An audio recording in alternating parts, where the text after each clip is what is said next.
Lads, since it's the international break, I thought, let me just do something new on this channel. What I usually do is make a review for Liverpool and just post it on here and move on with my life. But no, I'm going to change it up. I'm going to make this new series called Big Six Review or Big Six Shenanigans, in which I will be talking about every single Big Six side and their game this week, basically. But before I get into it, hit that subscribe button. I'm trying to hit 1,000 subs before the season ends, and I know you guys can help me do it. If you guys don't know, I am a Liverpool fan, and I'm going to be talking shit about some teams today. And where do you start other than the big game this week?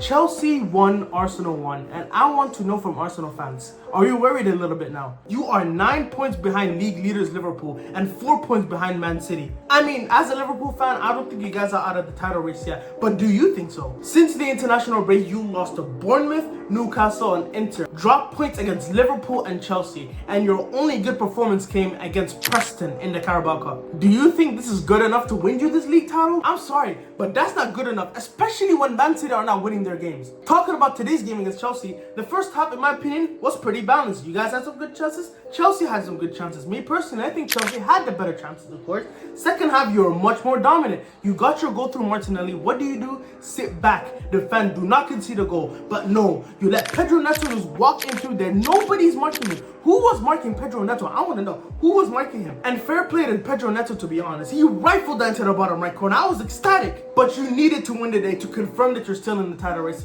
Me personally, I still don't know. I still think you can be in the title race, but it's not looking good for you guys. This is phase 6 Arteta, by the way, and he's just bottling everything. And speaking of bottling, Spurs won, Ipswich Town 2. I don't get Tottenham Hotspur as a club, to be honest. Arsenal fans have been talking down on you like they're your little bros. They've been talking smack every single day, and today was your chance to go above them in the league table. And what do? You let Ipswich Town. Ipswich haven't won in the Premier League since 2002. I wasn't even born then. I wasn't even alive when Ipswich last won their Premier League game. But they rock up to Tottenham and beat them 2-1. It speaks levels about their mentality as well. How can you lose to bottom of the league Ipswich, who have 0 wins this season? How do you lose to them? And this is the second time this season that Tottenham bottled them before an international break. I'm sorry, I can never be a Tottenham fan. Imagine sitting there on a loss for 2 whole weeks and you can't do nothing about it. That's just sad. And speaking of sitting on losses,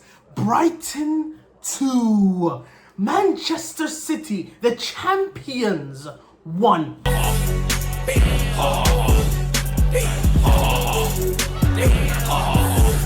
I'm telling you, this is probably the best pack I've had in a minute. The pack that Bournemouth delivered last week was sensational. The Sporting one during the week was beautiful too, but I don't know why. This one here, delivered by Brighton and Hove Albion, it's special. I was convinced that Brighton would roll over and let Man City have their way with them, and it would have pissed me off so badly because they performed so well against us the week before. But they didn't allow it. Haaland may have scored the opener, but O'Reilly, Joao Pedro, dunkage on their head. This is Man City's 4th loss in a row. This is the first time this has happened for Man City in like 16 years. I'm not even sure if this has happened in Pep's professional career ever. The funny thing is, their next game is against Tottenham. Now, will Tottenham end their losing streak, or will they extend it? That's my question here. Which leads me to the last team competing for this league title, Liverpool. 2-0 win over Aston Villa, and it was a good performance. I mean, it wasn't amazing. We could have stopped them from having a couple chances, of course, but on transition, beautiful. Our first goal specifically came from a corner, and that pass from Van Dijk to Salah, it was beautiful. Funny thing is, Nunez took that heavy touch and I was convinced he wasn't scoring.